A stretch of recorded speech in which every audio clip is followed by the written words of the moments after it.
Jadi enak banget ya sushi tunanya. Iya ya, padahal ikannya mentah loh, Nan. Ngomong-ngomong soal mentah, itu dia yang bikin aku penasaran. Kenapa ya ikan tuna bisa dimakan mentah, sementara banyak ikan lain yang harus dimasak dulu sebelum dimakan? Iya juga ya, Nan.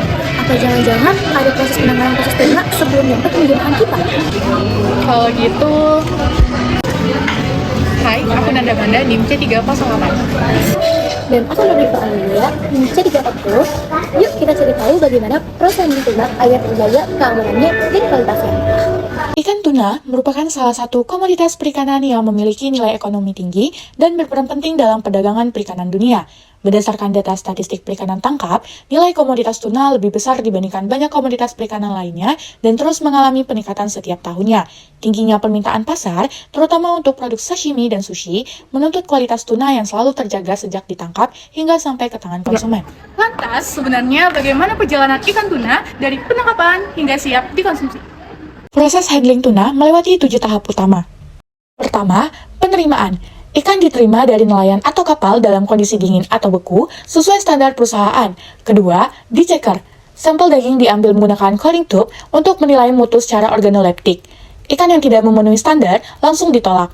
Ketiga, penyiangan dan penimbangan. Isi perut dan insang dibersihkan untuk mengurangi sumber kontaminasi, lalu ikan ditimbang. Keempat, pencucian menggunakan air mengalir hingga bersih dari kotoran dan sisa darah. Kelima, dan ini yang paling kritis, pembekuan dengan air blast freezer atau ABF pada suhu minus 30 derajat Celcius. Proses ini menghambat bakteri dan mematikan parasit berbahaya. Keenam, tagging. Ikan diberi label berat bersih untuk sistem keterlacakan produk. Dan ketujuh, distribusi ke pasar domestik maupun ekspor. Nah, selama proses penanganan dari awal hingga akhir, rantai dingin tetap diterapkan secara konsisten pada ikan tuna. Wah, ternyata panjang juga ya, Dip, proses penanganan ikan tuna. Iya, Nan, betul banget. Oh iya, Dip, setelah kita ketahui ternyata proses penanganan ikan tuna cukup panjang ya, Dip. Nah, aku jadi penasaran deh, sebenarnya apa sih faktor yang berpengaruh selama penanganan ikan tuna? Kualitas ikan tuna dipengaruhi oleh beberapa faktor penting. Faktor pertama adalah penanganan ikan segera setelah ditangkap. Penanganan yang cepat dapat mengurangi resiko pembusukan dan kerusakan jaringan otot sehingga kesegaran ikan tetap terjaga. Faktor kedua adalah penerapan teknik pendinginan yang efektif. Penggunaan es atau sistem pendingin diperlukan untuk mempertahankan suhu ikan tetap rendah.